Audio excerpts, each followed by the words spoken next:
সনাতন ধর্মাবলম্বী হিন্দু হয়ে আমাদের এই ছোট্ট ছোট্ট তত্ত্বগুলো বিশেষভাবে মনে রাখা দরকার। সৃষ্টির পূর্বে, সৃষ্টি যখন জগৎ সংসারে হচ্ছে, সেই সৃষ্টির সময়কাল থেকে বেদ মাতা সরস্বতীর আবির্ভাব এই জগৎ সংসারে। দুর্গা দেবীর কন্যা অবশ্যই আছেন। দুর্গা দেবীর একজন কন্যা হলেন জ্যোতি, যা দেবাদিদেব মহেশ্বর মহাদেবের নয়নের জ্যোতি থেকে সৃষ্টি। আর একজন কন্যা হলেন অশোক সুন্দরী, যার উদ্দেশ্যে আমরা জলদান করি। আর মনসা দেবীও তো শিব ঠাকুরেরই কন্যা। তা এই জায়গাগুলো আমাদের একটু জানতে হবে, বুঝতে হবে। আচ্ছা, এই জগৎ চরাচরে কলিকালের প্রারম্ভে সরস্বতী পুজো এই জগতে প্রথম কে করেছিলেন জানা আছে বাবা?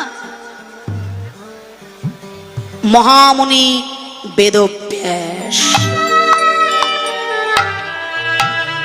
ব্যাসদেব যখন কৃষ্ণের অন্তর্ধানের পরে তিনি বড় বিচলিত হয়ে উঠলেন।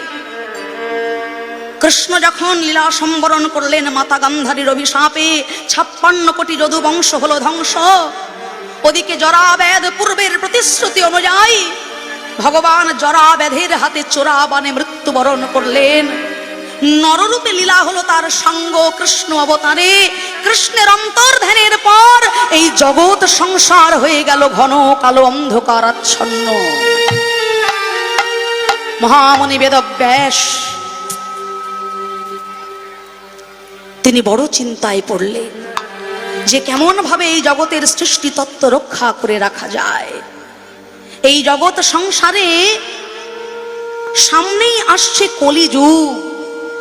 এই কলিযুগে পাপাচারে, কামাচারে, ব্যভিচারে মানুষ লিপ্ত হবে। কেমন ভাবে এই জগৎ শান্তির পথ খুঁজবে, আনন্দের পথ খুঁজবে। 18 খানা পুরাণ রচনা করেও তার শান্তি হলো না। কেমন ভাবে জগৎ সংসার একটু শান্তি পাবে, কৃষ্ণমুখী হবে, হরিমুখী হবে, সেই চিন্তা করতে করতে তিনি হলেন বিচলিত। প্রভাসের তীরে বিষণ্ণ বদনে বসে আছেন তিনি।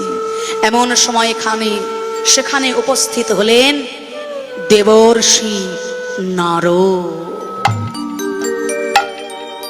দেবর্ষিকে দেখে আজকে মহর্ষি প্রণাম জানিয়ে বললেন, হে দেবরাজ, আমার মনে শান্তি নাই।